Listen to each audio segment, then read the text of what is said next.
Hi guys, welcome back. This is Lawn Boy by Gary Paulson, chapter number 9. Conflict Resolution and its Effects on Economic Policy. When I came to, there was a damp paper towel over my face.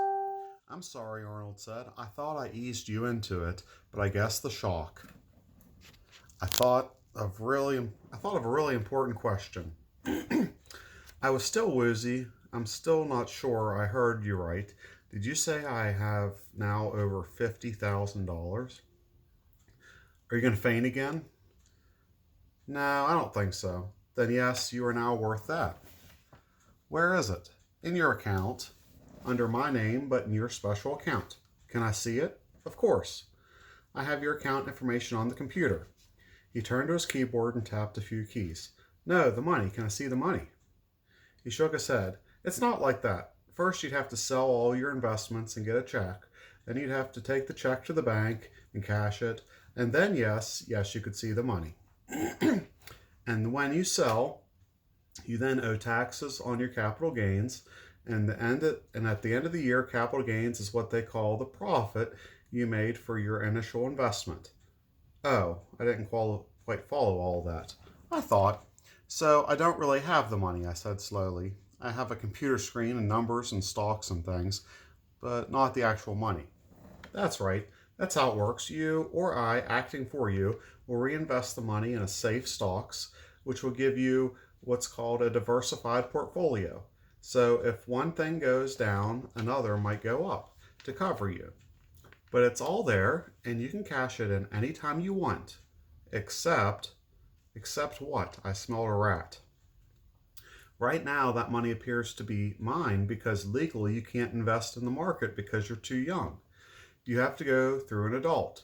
And I'm a little uncomfortable with this because, first of all, I'm not your legal guardian. And second, since the money appears to be mine, the government will want me to pay taxes on it.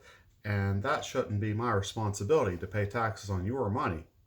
So what do? Soon, very soon, we talk to your parents and get them involved. Mom, I thought, Dad, I have something to tell you. I've been mowing lawns. I've been mowing a lot of lawns, and I have 50,000. Please pass the green beans. And by the way, I have 50,000. Breakfast over toast. Mom, Dad, you know how I've been mowing lawns every day? Well, guess what?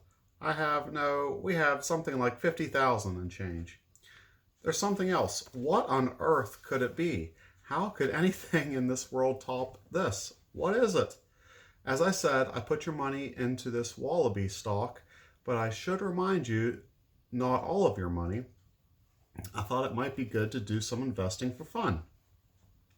It isn't fun, I thought, to have over $50,000. So there was this kind of fund for people interested in sports, and I thought you might like to invest in that. He trailed off, and I studied him. Is something wrong? He shook his head, looked out over the rain. I couldn't believe it was still raining. That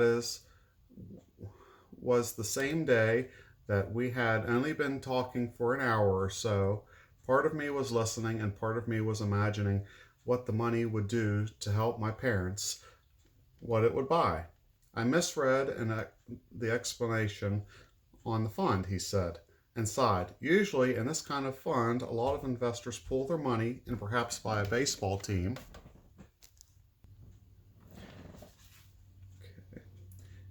Sorry, someone came to the door. Usually in this kind of fund, a lot of investors pool their money and perhaps buy a baseball team or help to build a stadium. But it didn't turn out that way. How exactly did it turn out? It turns out that you own 100% interest in a heavyweight boxer who lives nearby. I own him? Not really the person, of course. You're sponsoring him, and if he does well, you split the purse. He has a purse? What kind of prize fighter carries a purse? That's a figure of speech. The purse is the prize money, his winnings. What's his name? Joseph, Arnold said. Joseph Powdermilk Jr. I have the specs in the computer and I can run you a printout if you like. Sure, I'd like to get to know more about him. Good, because he's due here in about 15 minutes. He called last night and wants to meet his sponsor and thank him. Arnold shook his head. Look, I'm really sorry about this. If you lose, I'll cover it, all right? And as for meeting him, well, he asked about his sponsor without thinking I gave this address. So if you want, you can leave right now and miss it. I shook my head, no. And if we lose on this, it's not your fault. 5-6 weeks ago, I was sitting in my yard wondering about an inner tube. Now I'm 1,000 air or something. You think I'm going to complain? Some would, he sighed. Some have. What if we lost? Then we would have lost $40. That's what we started with, right? We lose the whole walleye thing, and all we've really lost is that, the original $40. Well, that's a healthy way to look at it. There was a sudden clatter in front of the house, and an old station wagon rumbled to a stop. It sat almost wheezing, then the driver's side door opened, and with a great deal of difficulty a man got out. I say a man, but this person looked more like a living mountain than a man. I see it, Arnold said, but I don't believe it. How did he get in that car? He was wearing a big sweatshirt and sweatpants, and as he moved up the sidewalk to the door, his step was amazingly light for someone his size, almost like a really big cat.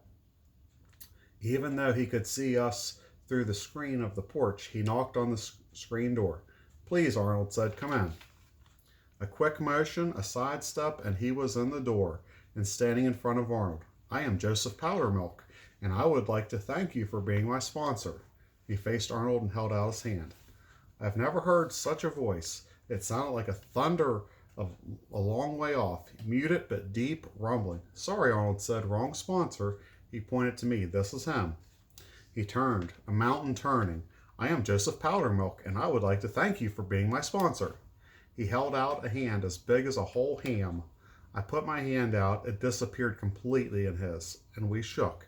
His touch was gentle. It's nice to meet you, I said. My name is... Just then, Pasquale's truck streaked up behind Joseph Powdermilk's station wagon and came to a screeching halt. Pasquale came running up to the porch. I knew it must be serious because it was daylight. Pasquale never came out in the daylight. Come right away. I got up. What's the matter? His name is Rock. He has 2 guys with him. He says we've got to pay him or he'll harm our workers. He plans to take over the business. What can I do? Come. If Rock doesn't meet the boss, he'll cause a lot of trouble. Come now. I hadn't taken a step before I saw Joseph Powdermilk move with me. I'll help, he rumbled. I'm good at this. I was out the door. Good at what? Trouble.